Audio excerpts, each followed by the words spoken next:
मोटू और पतलू गोली मार रहे थे जबकि जंगल के बीच में बसी एक चमत्कारी पेपर की पेड़ी थी। वे अपने रास्ते से हटकर उस पेड़ की ओर चले। वहां पहुंचकर उन्हें चमत्कार ने हैरान कर दिया।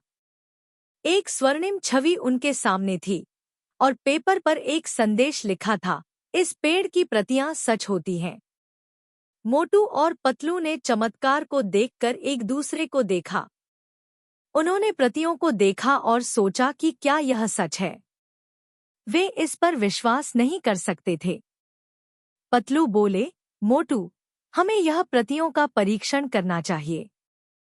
मोटू ने सहमति दी, हाँ पतलू, हमें यहाँ कुछ चमत्कारिक करना होगा।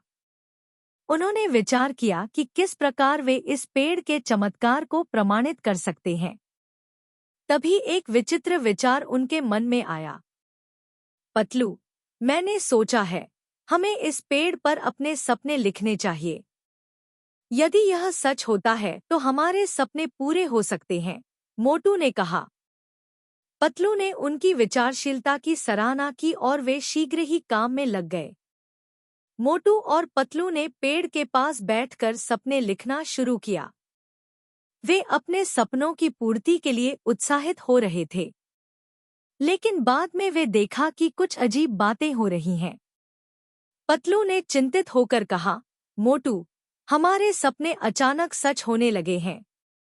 मोटू ने भी हैरानी जताई, हाँ पतलू, लगता है यह पेड़ सचमुच चमत्कारिक है। वे देखा कि जितने सपने वे लिखते जा रहे थे, वे सब सच हो रहे थे।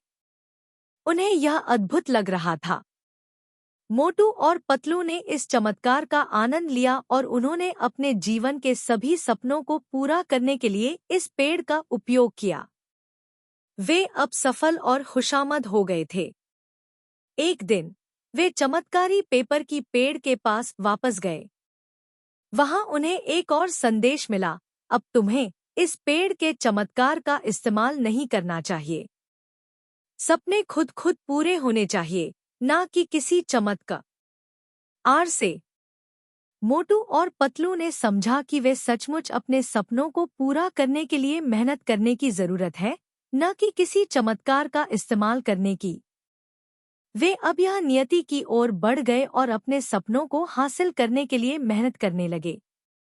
इस प्रकार मोटू और पतलू ने चमत्कारी पेपर की पेड़ से अनजाने में चमत्कार की खोज की, लेकिन अंत में उन्होंने समझा कि सच्चा चमत्कार उनकी मेहनत, उत्साह और ईमानदारी में ही होता है।